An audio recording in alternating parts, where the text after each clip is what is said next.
What's up guys, we're back again with another YouTube video. Today is another full body strength session. So we are just going to talk over this one because we didn't have our mic with us. So we're just going to talk through what I was doing. So we started off with nice light plyometric work. Again, we didn't video this because we video them in every session. It's the same thing over and over. I do two variations. I normally do the double leg pogo series where I'm just jumping with double leg in different directions for 20 to 30 reps. Just getting the ankles moving, or I do the hop series, which is the same, but just a single leg instead of double leg. So we're just going to show you straight into my medium intense plyometric work here, which is hurdle jumps. So we're dropping off a 70, I think it's a 70 or 90 centimeter, I think it's a 90 centimeter box I was dropping off of, and then we're trying to be as quick and explosive as we can off the floor. I'm not worried. I'm not trying to be jump as high as I can. What I'm trying to do with this is be as quick as I can off the floor with these. So I'm not really caring about the height. That's why the hurdles aren't that high. So we start off with just using the bench and then two boxes that we jump onto. And we're just trying to be quick off the floor, jumping over the hurdles. These are great for just rhythm. And if you're like me, you're quite slow kind of athlete, you're very more force-based, you need to be doing these kind of ones where you're trying to be as quick as possible off the floor. It just develops your stretch shortening cycle, develops your elasticity, and just makes you a more faster, reactive kind of athlete, which is, I mean, if you're a good athlete, all the best athletes are reactive and fast. So, and this is one of the best ways in the gym to work on the reactivity and speed is by doing hurdle jumps. So, we did about 4 sets of 3 reps of these, and then we moved on to our strength work. And for the strength work, our main lift of the day was back squats. Here we're just doing our warm-up sets. We'd already done, I think, 3 warm-up sets here. So what we did, we normally do the bar for 10 reps. We then go hit on 70 kilo for 5 to 8 reps. And then we put on 110 kilo, and we do 3 reps at that weight. And then we move on and hit 130 and we do 1 rep at that weight.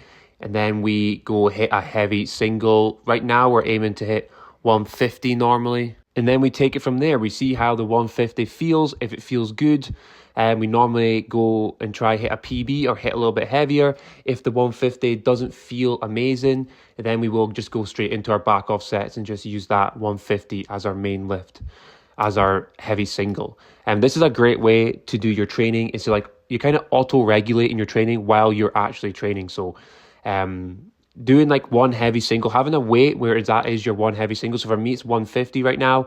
So it's like my absolute max is 162.5. So 150 is around about 90% of my max.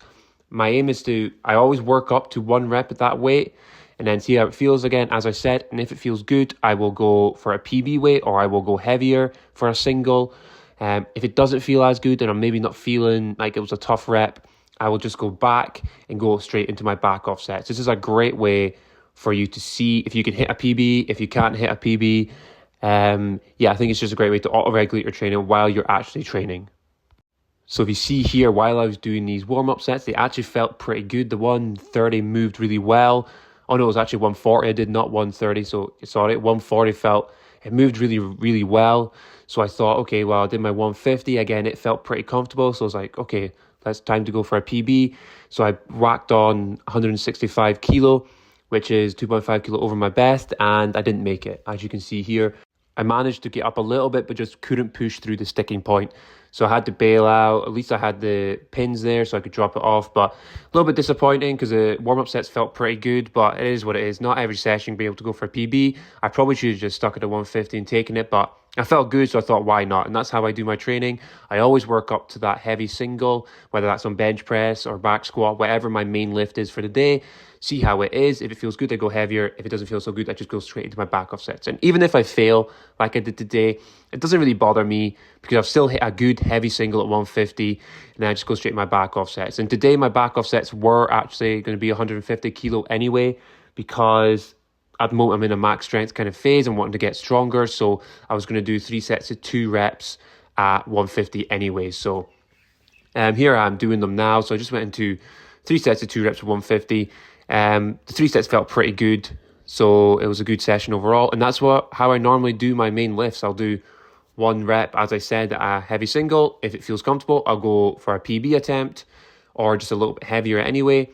and then I'll do my back off sets, normally between 1 to 3 back off sets, depending on what I'm pushing. At the moment, I am pushing max strength, so I'm trying to get stronger, so I'm going to do more back off sets. But if I wasn't really pushing max strength, I'd probably only do 1 or 2 back off sets. But yeah, and I did 3 sets of 2 of 150. We then moved on to our main lift for the upper body. So right now I'm following a full body split. So I do 2 full bodies a week, and then mainly focusing on max strength. And then I do 2 athletic days where I do plyos, jumps, and sprints, do all my athletic stuff then. And then I do 1 hypertrophy upper body day where I'm just getting a pump on. That's normally on Wednesday. I'll do like just arms, a few, like 1 to 2 sets to failure in that. And then on a Saturday, I'll do some tempo runs for a little bit of cardio. But yeah, so our main lift for our upper body today was weighted pull-ups. I've had some trouble with my front delt, so I would normally do bench press here. But my front delt, as I said, is really sore, so we're working around that right now. So we're kind of missing out the heavy bench for the moment. So we just did some heavy weighted pull-ups, which are obviously a fantastic exercise for building your back strength, and probably one of my favorites. So I put 130 on my belt, and now, no, not 130, I would put 30 kilo on my belt, and 130 overall if you include my body weight. I'm 100 kilos, so it kind of is 130, but only 30 kilo added. And then I did 3 reps of 3 sets. Felt pretty comfortable. They're getting cleaner. I've been focusing on this weight for a while now. I'm just trying to make these reps cleaner before I move on to heavier weight. I'm trying to get all the way down, straighten my arms, and pull my chin above the bar. That's the aim with these. We then moved on to our secondary lifts of the day. So we did 2 secondary lifts. We did 1 for the upper, 1 for the lower. Today it was military press.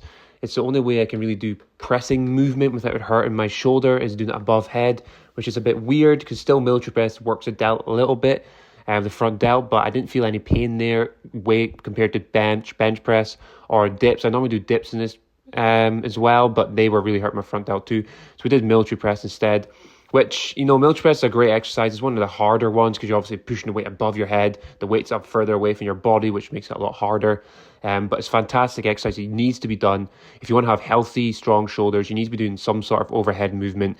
And to be honest, military press is probably one of the best ones because you can load it pretty heavy and you can get it above your head, and it's like quite a safe kind of exercise to do. A lot of people think that you shouldn't bend your back when doing it, but I mean, it's okay to bend your back slightly as long as your back's strong, and you get that strong by doing other kind of exercises like ab work and all that. So yeah, one of my favorites here. I did 60 kilo for 2 sets of 6 reps. So normally in my secondary exercises, I'll only do 2 sets for 6 to 12 reps.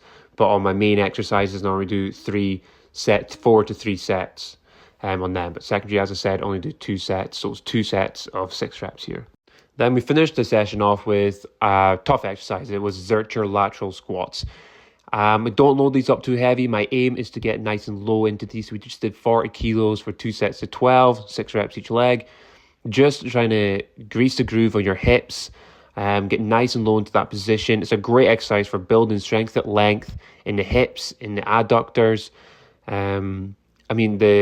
A lot of people don't do enough lateral kind of movements, and this is one of the best exercises you can do to get more of that into your training. A lot of people just do up and down stuff, which is fantastic. There's no issue with that, but sometimes it's good to get yourself moving in different directions, and this kind of movement is the best way to do that. Doing lateral squats. The reason I like the Zercher variation is it's easier to hold in the arms. Sometimes when you're holding a kettlebell or a dumbbell, you can't really get heavy at all. I'm not trying to go heavy with this exercise, but you're not going to be able to hold 40 kilo with a dumbbell or a kettlebell, really. Maybe you could, but it's a lot more struggle than doing it with a Zercher variation. So that's why I prefer this variation for this kind of exercise and for a lot of exercises, to be fair. But so overall, fantastic session. If you're someone who wants to get stronger, get more powerful, get faster, then this is a great session for you to do. If anyone has any questions, please put them in the comment section. If you'd like to start training with me, I still have online coaching spaces. Just join my Athlete for Life hub. Everything will be in the comment section. Or if you prefer something for free, I offer a free 6-week plyometric program, which will also be down in the description. So again, thank you for watching. I hope you've learned something, and I'll see you next time.